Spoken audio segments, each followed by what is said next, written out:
Assalamu alaikum, students of class 8. Welcome to the online class English. Today's task is grammar and revision for the fourth online test. So, at first, write down the answers of home tasks. You have some home tasks from grammar, that is transformation from simple to complex.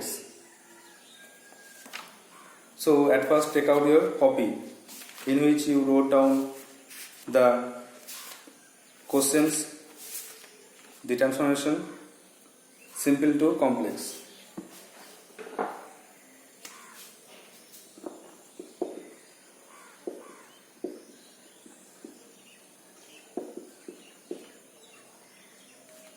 Simple সেন্টেন্সের যে structure বা rule বা definition সেটা হচ্ছে একটা মাত্র finite verb থাকবে, আর সেখান থেকে কমপ্লেক্স সেন্টেন্স করতে গেলে একটা ডিপেন্ডেন্ট ক্লজ যোগ করতে হবে।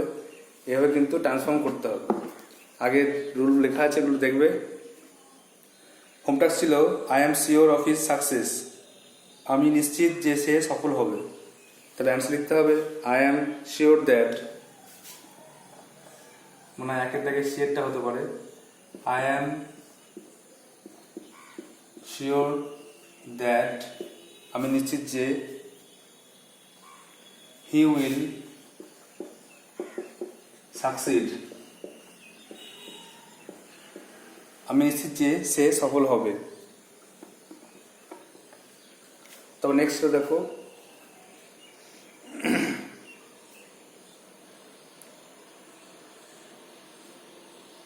he is too weak to move, সে এত দুর্বল যে চলতে পারে না।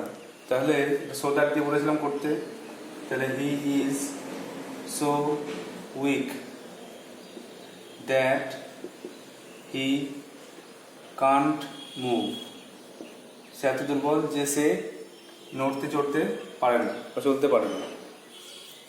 নেক্সট ছিল I lost this pen yesterday, এটা কমপ্লেক্স করলে দিস ইজ দ্য পেন, এটাই সেই পেন হুইচ আই লস্ট, যেটা হারিয়েছিলাম ইয়েস্টারডে। এভাবে সিম্পল টু কমপ্লেক্স অ্যান্সার করতে হবে একটা ক্লজ যোগ করে, ডিপেন্ডেন্ট ক্লজ যোগ করে সিম্পল টু কমপ্লেক্স করতে হলো। যেমন I am sure that he will succeed, আমি নিশ্চিত যে সে সফল হবে। He is so weak that he can not move, সে এত দুর্বল যে সে চলতে পারে না। আর this is the pen which I lost yesterday, এটাই সেই পেন যেটা আমি গতকাল হারিয়েছিলাম। নেক্সট আছে এর ভাইস ভার্সাটা, মানে উল্টোটা, অর্থাৎ দেখো complex to simple, complex to simple দুটো অ্যান্সার করা ছিল, আর বাকি এবি ধরছে, এবি করা ধরো, আর সিডিই হোম টাস্ক ছিল। যেমন যে করা ছিল সেটা হচ্ছে I know where he was born, কমপ্লেক্সে আমি জানি যে কোথায় সে জন্মেছিল, এটা কমপ্লেক্স সেন্টেন্সে আছে। সিম্পলি করতে হয়েছিল যে I know his birth place, আমি তার জন্মস্থান জানি। দু নম্বরটা ছিল I expect that I shall gate a prize, আমি আশা করছি যে আমি একটা পুরস্কার পাবো। এটাকে সিম্পলি করতে হলে I expect to get a prize, আমি একটি পুরস্কার পাওয়ার আশা করছি। একইভাবে হোম টাস্ক ছিল সিনের দাগের বা 3 দাগের বা 7 দাগের, দেখো only boys who work hard will succeed, একমাত্র ছেলেরা যারা কঠোর পরিশ্রম করে তারা সফল হবে। তাহলে আমাকে সিম্পলি করতে গেলে লিখতে হবে ওই only boys who work hard, এটাকে কিন্তু এই ক্লজটাকে ভেঙে আমাকে কিন্তু একটা ফ্রেজ আনতে হবে বা কিছু ওয়ার্ডস আনতে হবে, যেটা হলো অনলি হার্ড ওয়ার্কিং বয়েজ, শুধুমাত্র কঠোর পরিশ্রমী ছেলেরা, অনলি হার্ড ওয়ার্কিং বয়েজ, শুধু কঠোর পরিশ্রমী ছেলেরা উইল সাকসিড, তারা সফল হবে।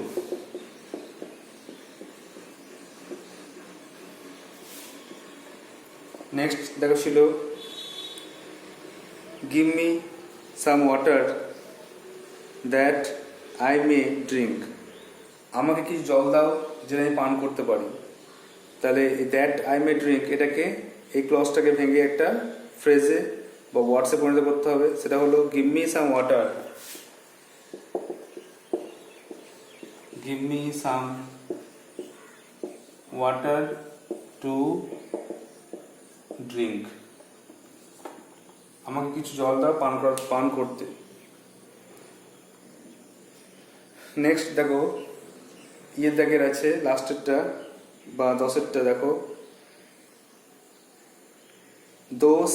দো he got the news he was not happy, যদিও সে খবরটা পেয়েছিল সে কিন্তু সুখী হয়নি বা খুশি হয়নি, খবরটা পেয়েও বা ভালো খবরটা পেয়েও সে কিন্তু খুশি হয়নি। তাহলে এখানে দো হি গট দ্য নিউজ এটাকে ক্লজটাকে পাল্টাতে হবে, বলেছিলাম ইন স্পাইট অফ দিয়ে লেখো in spite of getting, in spite of মানে সত্ত্বেও, in spite of getting the news মানে খবরটি পাওয়া সত্ত্বেও, হি ওয়াজ নট হ্যাপি, সে কিন্তু খুশি হয়নি। তাহলে কমপ্লেক্স টু সিম্পল করলাম, সেটটা only hard working boys will succeed, একমাত্র কঠোর পরিশ্রম ছাত্ররা সফল হবে। ডিএডটা give me some water to drink, আমাকে জল দাও পান করতে। ইয়েরটা in spite of getting the news he was not happy, খুশির খবরটা পাওয়া সত্ত্বেও সে কিন্তু খুশি হয়নি। নাও দ্য নেক্সট টাস্ক ছিল দেখো 10টা করে চেঞ্জ করা হচ্ছে, ভালো করে এক্সাম্পলগুলো বুঝতে হবে।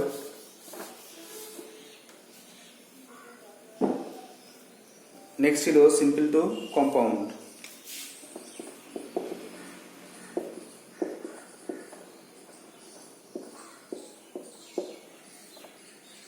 সিম্পল টু কম্পাউন্ডের তোমাদের একটা হোম টাস্ক ছিল, তোমাদের একটা অ্যান্সার এক্সাম্পল করে দেওয়া ছিল। আর নিয়মটা হচ্ছে সিম্পল থেকে কম্পাউন্ড করতে গেলে সিম্পলিতে একটা মাত্র ভাব থাকবে, তো কম্পাউন্ডে করতে গেলে দুটো ক্লজ আনতে হবে, দুটো ক্লজ এনে সেটাকে আবার কোঅর্ডিনেটিং কনজাংশন দিয়ে জয়েন করতে হবে। তো প্রথমেটা ছিল Singh the snake the boy shouted, সাপটি দেখে ছেলেটা চিৎকার করে উঠেছিল। তার দুটো ক্লজ হচ্ছে, একটা হচ্ছে ছেলেটা সাপ দেখেছিল এবং সে চিৎকার করে উঠেছিল। একইভাবে হোমওয়ার্ক ছিল going to the garden Rumi saw a red rose বা স এ রোজ, তাহলে গোয়িং টু দ্য গার্ডেন বাগানে গিয়ে রুমি একটা গোলাপ দেখলো। তাহলে এখানে মানে দিয়ে থাকে বা দুই দাগের অ্যান্সার করতে হবে। 3টে হোম টাস্ক ছিল, এক একটা করা ছিল, আর 2, 3, 4 হোম টাস্ক ছিল। সেটা হচ্ছে রুমি বাগানে গেল এবং সে একটা গোলাপ দেখলো। তাহলে অ্যান্সার লিখতে হবে Rumi went to the garden and she saw a rose, Rumi বাগানে গেল এবং একটি গোলাপ দেখলো। নেক্সট দেখো মেকিং এ প্রমিস হি কেপ্ট ইট, একটি প্রতিজ্ঞা বা শপথ রেখে সে শপথ করে সেটা তাকে পালন করেছিল, সে একটি শপথ করেছিল এবং সেটা পালন করেছিল। তা লিখতে হবে he made a promise, he made a promise and he kept it, সে এটাকে পালন করেছিল, মেনেছিল, সে শপথ করেছিল এবং সেটাকে পালন করেছিল বা মেনেছিল। আর তারপরে ছিল আরেকটা টাস্ক ছিল লাস্টে, যে ওয়াকিং অল ডে হি কেম ব্যাক হোম, সারাদিন হেঁটে সে শেষে বাড়ি ফিরে এসেছিল। তাহলে সে সারাদিন হেঁটেছিল, he walked all day, he walked all day সে সারাদিন হেঁটেছিল। And came back home, and came back home, এবং শেষে বাড়ি ফিরে এসেছিল। তা দেখেন অ্যান্সারগুলো। বিয়েরটা Rumi went to the garden and see saw a rose, বা স এ রোজ লিখলেও হবে। তুমি বাগানে গেল, একটা গোলাপ ফুল দেখলো। He made a promise and he kept it, বা he made a promise and kept it লিখলেও হবে। সে এটা প্রমিস করেছিল এবং সেটাকে পালন করেছিল। আর he walked all day and came back home, সারাদিন ধরে হেঁটে শেষে বাড়ি ফিরে এসেছিল। তো গ্রামারের যে হোম টাস্ক ছিল সেটা শেষ হলো।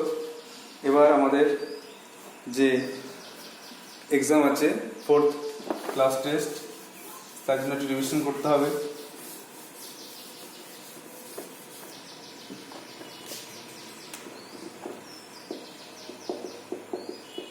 রিভিশন ক্লাস করতে হবে টেক্সট বুক থেকে প্লাস আমাদের গ্রামার থেকে। তো সিলেবাসটা আগে বলি।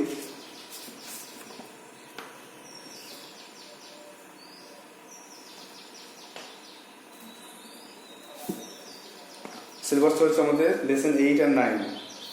তো 8, 9টা আগে রিভিশন করতে হবে। লেসন 8 দেখো, পেজ নাম্বার 70।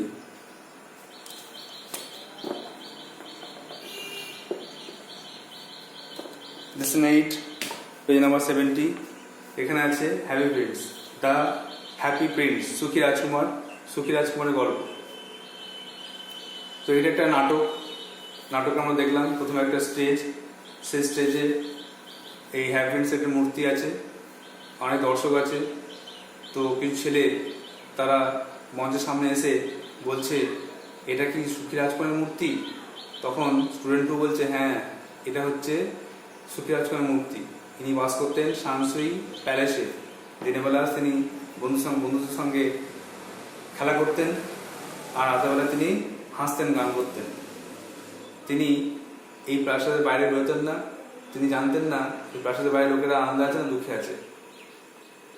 তখন স্টুডেন্ট বলছে, তার মানে তিনি কখনো দুঃখিত হননি? তখন স্টুডেন্ট বলছে, না, কোনো দুঃখের জিনিস তার প্রাসাদে প্রবেশ করতে পারেনি। সবাই তাকে বলতো সুখী রাজকুমার। তাই তার মারা যাওয়ার পরে লোকেরা এই শহরে একটা মূর্তি তৈরি করে আর একই নাম দিয়ে দেয়। স্টুডেন্ট 3 বলছে, দেখো হ্যাপিনেসের গোটা গায়ে পা থেকে মাথা পর্যন্ত সোনার তৈরি, তার চোখগুলো মূল্যবান নীলকান্ত মণি, আর হাতলে, তার তলোয়ারের হাতলে আছে একটা লাল চুনি।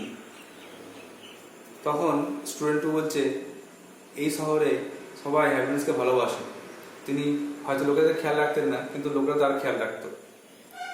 তারপরে একটি লোক এসে বলছে যে অন্তত একটি সুখী লোক তো আছে এই শহরে, কিন্তু এটা যথেষ্ট নয়, সবাইকে সুখী হতে হবে। তারপরে একটি মা একটি বাচ্চাকে কাঁদছে বলে তাকে টানটানে নিয়ে আসছে আর বলছে, তুমি কেন সুখী হচ্ছ না, খুশি হচ্ছ না? দেখো এই হ্যাপিনেস কখনো কাঁদতো না, তুমি কেন কাঁদছো? তারপরে দেখলাম একটা সোয়ালো পাখি, সে উঠতে উঠতে এলো। আসার পরে ভাবছে যে আমি আজকে এই মূর্তির নিচে একটু আশ্রয় নেবো, আশ্রয়টা খুব ভালো। কিছুক্ষণ পর দেখছে সে ভিজে যাচ্ছে। তখন সে বুঝতে পারলো যে হ্যাপিনেসের চোখের জলে সে ভিজছে, আকাশ পরিষ্কার, বৃষ্টি হয়নি। তখন সে জিজ্ঞাসা করলো, আপনি কে, কাঁদছেন কেন? তখন মূর্তি বললো, আমি হচ্ছে সুখী রাজকুমার, আমি প্রাসাদে জীবনটা কাটিয়েছি, কিন্তু আজকে আমি মৃত, আমি মূর্তি হয়ে গেছি। তাই জন্য আমি এখন এই এলাকার, এই দেশের গরিব বা এই শহরের গরিব লোকদের দেখতে পাচ্ছি। তখন সোয়ালো বললো, তাহলে তো তোমার খুব সোনার মন আছে, তুমি খুব ভালো যে এতজনের কথা ভাবছো। তখন মূর্তি বলছে, আমার পা তো স্থির, আমি কিছু কাজ করতে পারি না, উঠতে পারি না, আমার হয়ে একটা কাজ করে দাও। দেখো এখানে একটা দর্জি আছে যে গরিব, তার ছেলে জলে ভুগছে, তাকে একটা লাল চুনি দিয়ে এসো। তখন সোয়ালো কি করলো, বললো যে আমার তো দেরি হয়ে যাবে, আমি তো চলে যাচ্ছি ইজিপ্টে, আমি ঠান্ডা সহ্য করতে পারি না, তো এখানে ঠান্ডা পড়েছে বলে চলে যাবো ইজিপ্টে, গরম ইজিপ্টে। সাহায্য বলছে, একটা রাত থাকো আমার সঙ্গে, কিছু কাজ করে দাও। তারপরে সোয়ালো যাই হোক রাজি হলো, ওই তলার হাতল থেকে ওই লাল চুনিটাকে দিয়ে এলো। তারপরে চাচু বললো, দেখো আমি একটা বাদামি চুলের একটা লোককে দেখতে পাচ্ছি যে গরিব, দুঃখিত, সে একটা নাটক লিখছে, তার কাছে পয়সা নেই, দাও তাকে একটা তোমার চোখে নীলকান্ত মনে দিয়ে এসো। তখন সল বললো না আমি এটা কাজ করতে পারবো না। তখন না তোমাকে করতেই হবে, যাও দিয়ে এসো। তখন সে আবার চোখ থেকে নীলকান্ত মণি নিয়ে এসে আবার রাজকুমার ওই নাট্যকারকে দিয়ে এলো। দিয়ে আসার পরে স্ট্যাচু বলছে শোনো আর একটা কাজ করতে হবে, আর একটা মেয়ে আছে যে গরিব বা জুতো নেই, তাকে আমার অন্য চোখের মণিটা দিয়ে এসো।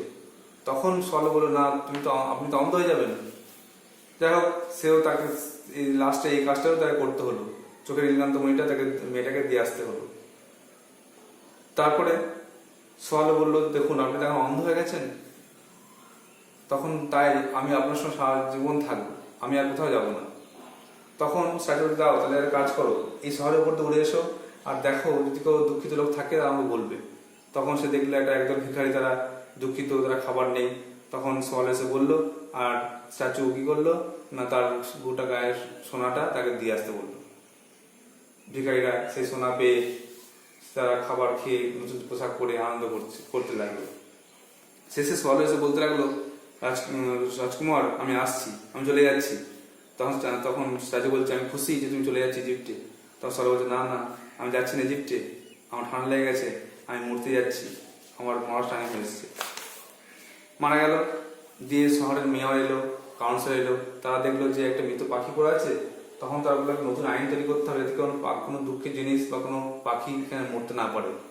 তখন মেয়র বা মেয়র কাউন্সিলর তারা বলতে লাগলো আমি আমার মূর্তি তৈরি করবো, সবাই নিজেদের মূর্তি তৈরি করার জন্য বলতে লাগলো। সবশেষে একটা অ্যাঞ্জেল এলো, পড়ি এলো, আর পড়ি এসে ঘোষণা করলো যে দেখো সল পাখি আমার স্বর্গের বাগানে চিরকাল গান গাইবে, আর হ্যাপি প্রিন্স সুখী রাজকুমার সে ভালো কাজ করার জন্য আমার সোনার শহরে চিরকাল থাকবে। এই বলে নাটকটা শেষ হলো। তোমাদেরকে কোশ্চেন আনসারগুলো করতে হবে। এখানে ন্যারেশনের কিছু পার্ট দেওয়া আছে, খুব ইম্পর্টেন্ট ন্যারেশনের ভাগ দেওয়া আছে, এগুলো অবশ্যই তোমাদের করতে হবে। অ্যান্টোনিম আছে, এগুলো করতে হবে। নেক্সট দেখো লেসন 9 সামার ফ্রেন্ডস। গ্রীষ্মের বন্ধু সামার ফ্রেন্ডস, লেখা হচ্ছে মেরি ল্যাম্বের লেখা।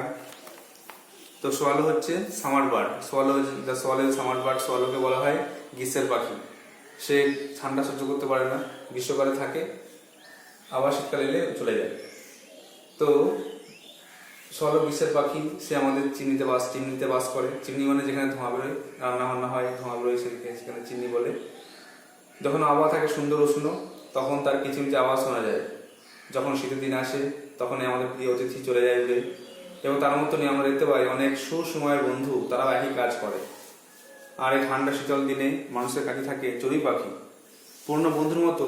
যদিও আমরা জীবনে তাদের কাছে আলাদা হয়ে গেছি, তবুও তারা কিন্তু আমাদের সঙ্গে সবসময় আমাদের সঙ্গে থাকে।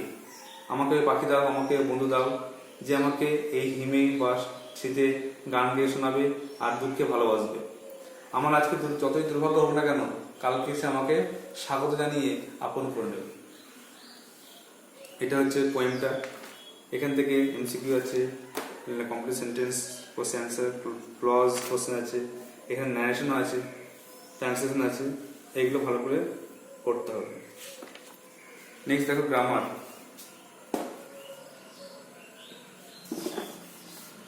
গ্রামারের ক্ষেত্রে প্রথমে রিভিশন করতে হবে। টেন্স পারবে, ট্রান্সলেশন পারবে, ক্লজ হয়েছে, জয়েনিং হয়েছে, ভয়েস ন্যারেশন ফেজাল ভাবটা রিভিশন করতে হবে। ভয়েস ন্যারেশন ফেজাল ভাবটা আগে হয়েছে, এই জন্য ভয়েসটা রিভিশন করছি। ভয়েসটা মনে রাখতে হবে, বিভিন্ন প্রকার সেন্টেন্সের চেঞ্জগুলো, অ্যাক্টিভ ভয়েস, প্যাসিভ ভয়েসের মেইন ব্যাপারটা আগে বুঝতে হবে। ভয়েস দু প্রকার, active, passive. Active voice subject থাকে, ভার্ব থাকে, অবজেক্ট থাকে। যখন কোনো ভয়েস দেবে তখন আগে সাবজেক্ট, ভার্ব, অবজেক্টটা খুঁজে বার করতে হবে। তারপরে প্যাসিভ করার সময় অবজেক্টটা আগে আসবে, সাবজেক্ট হয়ে যাবে, সাবজেক্টটা লাস্টে গিয়ে হয়ে যাবে অবজেক্ট। ভার্বের সবসময় V3, সবসময় ভার্বের থার্ড ফর্ম প্যাসিভ হবে। তার আগে একটা বি ভার্ব বসবে, অক্সিলারি ভার্ব বসবে। আর এখানে বেশিরভাগ সময় বাই বসতে পারে, বাই, উইথ, টু, অ্যাট, অনেক কিছু বসে, ব্যতিক্রম নিয়ম অনুযায়ী বসে, এটা মাথায় রাখতে হবে। কিন্তু এটা মাস্ট থাকবেই, মানে V3 অক্সিলারি ভার্ব আর এসও থাকবেই, এটা মাথায় রাখতে হবে। এবারে বিভিন্ন রকম সেন্টেন্স আছে, অ্যাসার্টিভ, ইন্টারোগেটিভ, ইম্পারেটিভ, এই তিনটে মেইন। এছাড়া পসিভ প্যাসিভ আছে, কমপ্লেক্স সেন্টেন্স আছে। তো তিনটে উদাহরণ করা হচ্ছে, একটা হচ্ছে অ্যাসার্টিভ, একটা ইন্টারোগেটিভ, আর একটা ইম্পারেটিভ ইন্টারোগেটিভ। যেমন প্রথমে অ্যাসার্টিভ দিয়ে বলি, you see the moon. You see the moon, তুই যা চাঁদ দেখো। এটা ভয়েসিং করলে কী হবে? ভি ডট সি ভয়েসিং করলে দ্য মুনটা আগে আসছে, দ্য মুন। সি দেখে বুঝতে হবে প্রেজেন্ট টেন্স না পাস্ট টেন্স। সি দেখে প্রেজেন্ট টেন্স, স থাকলে পাস্ট টেন্স। তাহলে দ্য মুন প্রেজেন্ট টেন্স বলে অ্যামিজার হয়, বিভার the moon is. Third form seen, the moon is seen by you.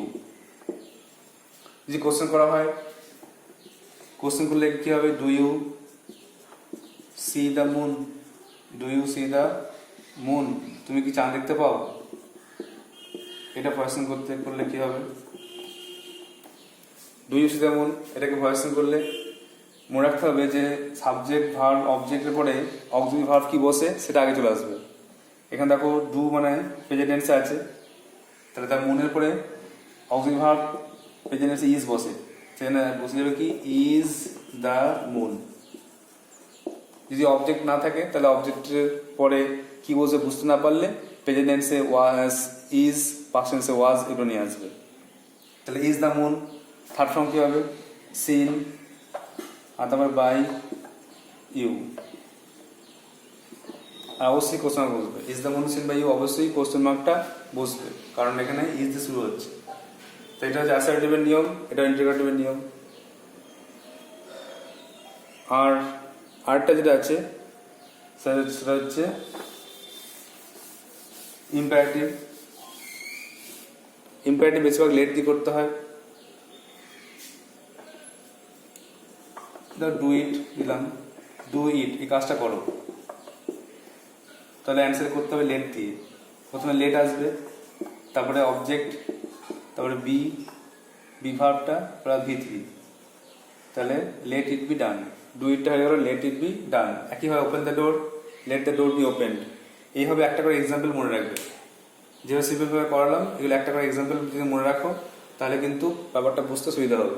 একটা মুখস্থ রাখলেই সবগুলো বাকিগুলো দেখে দেখে সবই করতে পারবে। তো ইম্পারেটিভ বেশিরভাগ লেট দিয়ে করবে।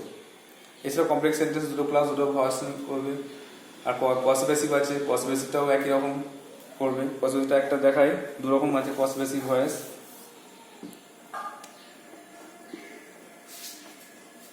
যেমন দ্য স্টোন ফিলস রাফ, পাথর খসখসে। পাথর খসখসে, এটা অ্যান্সার হচ্ছে the stone is rough when it is felt. আবার the book is printing, বই ছাপা হচ্ছে। এটা অ্যান্সার করলে কি হয়ে যাবে? পসিভ প্যাসিভ ভয়েসে বই ছাপছে আর কি, বই, দ্য বুক ইজ প্রিন্টিং। তো এটা হবে বই ছাপা হচ্ছে, the book is being printed. এভাবে কিন্তু রিভিশনটা করতে হবে।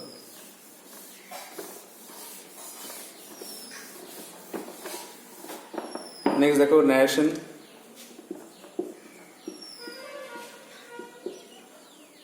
ন্যারেশনের দুটো ভাগ আছে, ডিরেক্ট স্পিচ আর ইনডিরেক্ট স্পিচ। এর অনেক নিয়ম আছে, assertive, interrogative, imperative, objective, explanatory, 5টা সেন্টেন্সে 5 ধরনের নিয়ম। তো সবগুলোর ক্ষেত্রে যেটা মনে রাখতে হবে যে কোথায় কোথায় কি বসে আর কি বসে না, যেটা খুব ইম্পর্টেন্ট। সেটা হচ্ছে এভাবে না দেখিয়ে সেন্টেন্স অনুযায়ী দেখাতে হবে। অ্যাসার্টিভে কি বসে, ইন্টারোগেটিভে, ইম্পারেটিভ, অবজেক্টিভ, এক্সক্লেমেটরি। অ্যাসার্টিভে দ্যাট বসে, হি সেড দ্যাট, এভাবে দ্যাট বসে। আর সেড থাকলে, পাস্ট টেন্স থাকলে ওই রিপোর্টেড স্পিচ যেটা পরে থাকে কোর্সের মধ্যে সেটাও কিন্তু পাস্ট টেন্স হয়ে যায়। প্রেজেন্ট টেন্স থাকলে পাস্ট টেন্স হয়ে যায়, আর পাস্ট টেন্স থাকলে সিম্পল পাস্ট থাকলে পাস্ট পারফেক্ট, পাস্ট কন্টিনিউয়াস থাকলে পাস্ট পারফেক্ট কন্টিনিউয়াস, আর পাস্ট পারফেক্ট থাকলে একই থাকে, এটা মাথায় রাখতে হবে। ইন্টারভিউ সেন্টেন্সে আস্কড বসে, আস্কড বসে, ডাব্লিউএইচ ওয়ার্ড থাকলে ওটাই বসে, না হলে ইফ, ইফ না হলে ডাব্লিউএইচ ওয়ার্ড। আস্কডের পরে দ্যাট বসবে না, ডাব্লিউএইচ ওয়ার্ড থাকলে ওটাই, না হলে ইফ বসবে, এটা মাথায় রাখতে হবে পুরো। আর আগে সাবজেক্ট, সাবজেক্ট ভার্ব অবজেক্ট, লাস্টে ফুল স্টপ। কিন্তু ভয়েসের ক্ষেত্রে কি দেখলাম, ইন্টারভিউ সেন্টেন্সে কোশ্চেন বসে, কিন্তু না, লাস্টে অ্যাসার্টিভের মতোই যেটা ফুল স্টপ বসবে, লাস্টে সাবজেক্ট এসভিও থাকে, এটাও এসভিও করতে হবে। ইম্পারেটিভ সেন্টেন্সে কিন্তু টু প্লাস ভার্ব, ভার্বের আগে টু বসবে, দ্যাট বসবে না, দ্যাট বসবে না, শুধু ভার্বের আগে টু বসবে। যেমন he order to come there, he told to come here, এইভাবে। He advised not to go there. To আর not to, negative not to, to আর নট টু। ইম্পারেটিভ সেন্টেন্সে ভার্বের টু বসে, মনে রাখতে হবে এটা, দ্যাট বসে না। রিপোর্টিং ভার্বটা অর্ডার, অ্যাডভাইসড, রিকোয়েস্ট এগুলো বসে। অপারেটিভ সেন্টেন্সে অপারেটিভ মানে হচ্ছে প্রে আর উইশ, তাই তো? তাহলে প্রেড, পাস্ট টেন্সে প্রেড বা উইশড বসবে, এখানে দ্যাট বসবে, আর মে থাকলে মাইট হয়ে যাবে। সিম্পল নিয়মগুলো অবশ্যই মাথায় রাখতে হবে। আর এখানেও একই নিয়ম, এক্সক্লেম ইন জয় বসে, এক্সক্লেম ইন জয় দ্যাট বসে, এখানে এক্সক্লেম বসে ভার্বটা, এক্সক্লেমড। এক্সক্লেম ইন জয় বা এক্সক্লেম ইন সরো বা শুধু এক্সক্লেম বসে, দ্যাট বসে। আর টেন্সের রুলটা কি? তো এই যে ন্যারেশনের যে 5টা সেন্টেন্সের যে রুল, এটা ভালো করে মাথায় রাখতে হবে, ভালো করে মুখস্থ রাখতে হবে যে 5টা সেন্টেন্স কীভাবে হচ্ছে। অ্যাসার্টিভে দ্যাট বসে, ইন্টারোগেটিভে আস্কড বসে, তারপরে ইফ বা ডাব্লিউএইচ ওয়ার্ড বসে। ইম্পারেটিভ সেন্টেন্সে দ্যাট বসে না, ভার্বের আগে টু বা নট টু বসে। আর রিপোর্টিং ভার্বটা অর্ডার, অ্যাডভাইস বসে। আর অপারেটিভ সেন্টেন্সে প্রেড বা উইশ, তারপরে দ্যাট বসে, আর মে থাকলে মাইট হয়ে যাবে। আর এক্সক্লেমেটিভ সেন্টেন্সে ভার্বটা এক্সক্লেম, দ্যাট এগুলো বসে।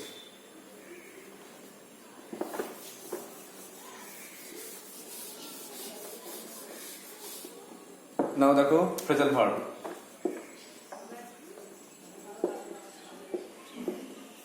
ফ্রেজাল ভার্বের ক্ষেত্রে টেন্সের ফর্মটা মনে রাখতে হবে। টেন্সের ফর্ম মানে কোন টেন্সে হচ্ছে। যেমন যদি বলি কলেরা, কলেরা স্প্রেড, কলেরা ছড়িয়েছিল। কলেরা স্প্রেডস, কলেরা ছড়ায়। আর কলেরা হ্যাজ স্প্রেড, কলেরা ছড়িয়েছে। কোনটা কোন টেন্স বুঝবে কি করে?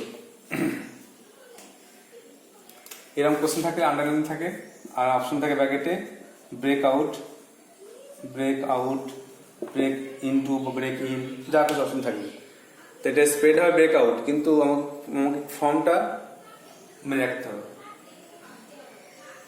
এক্ষেত্রে মনে রাখতে হবে যে স্প্রেডের 3টে ফর্ম কি। স্প্রেড, স্প্রেড, স্প্রেড একই। প্রেজেন্ট টেন্সে স্প্রেড, পাস্ট টেন্সে স্প্রেড, থার্ড ফর্মেও স্প্রেড। আর ব্রেকের 3টে ফর্ম, ব্রেক, ব্রোক আর ব্রোকেন। এবারে আমাকে সেন্টেন্স দেখে চিনতে হবে যে কোন টেন্সে আছে। দেখো কলেরা স্প্রেড, কলেরা ছড়িয়েছিল, এখানে এস যোগ নেই, মানে পাস্ট টেন্সে ইউজ করতে হবে। তাহলে পাস্ট টেন্সে হবে broke out. Cholera spreads, cholera ছড়ায়, স্প্রেডস এস যোগ আছে, মানে থার্ড পার্সন সেকেন্ড নাম্বার বললে ভাবের সঙ্গে এস যোগ হয়। তো এস যোগ হয়েছে মানে প্রেজেন্ট টেন্সে আছে, তাহলে আমাকে করতে হবে প্রেজেন্ট টেন্সে ব্রেকস, ব্রেকটা লিখতে হবে, দিয়ে এস যোগ করতে হবে, ব্রেকস আউট।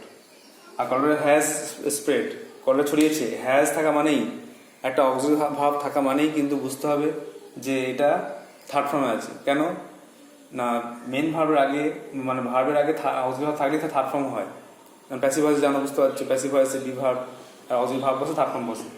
তো ভার্বের আগে একটা অক্সিলারি ভাব বসে থার্ড ফর্ম হয়, এই জন্যে বি থাকলে, ইজ থাকলে, হ্যাজ থাকলে, হ্যাড থাকলে, যাই থাকুক, বি থাকলে এগুলো থার্ড ফর্ম হয়। এই জন্য থার্ড ফর্ম করলে ব্রোকেন হয়ে যাচ্ছে, ব্রেক বা ব্রোকেন। তাহলে এটা হয়ে যাচ্ছে ব্রোকেন আউট। এটা খুব ইম্পর্টেন্ট, মাথায় রাখতে হবে যে অক্সিলারি ভার্ব থাকলে থার্ড ফর্ম বসে, এই জন্য ব্রোকেন হয়ে যাচ্ছে।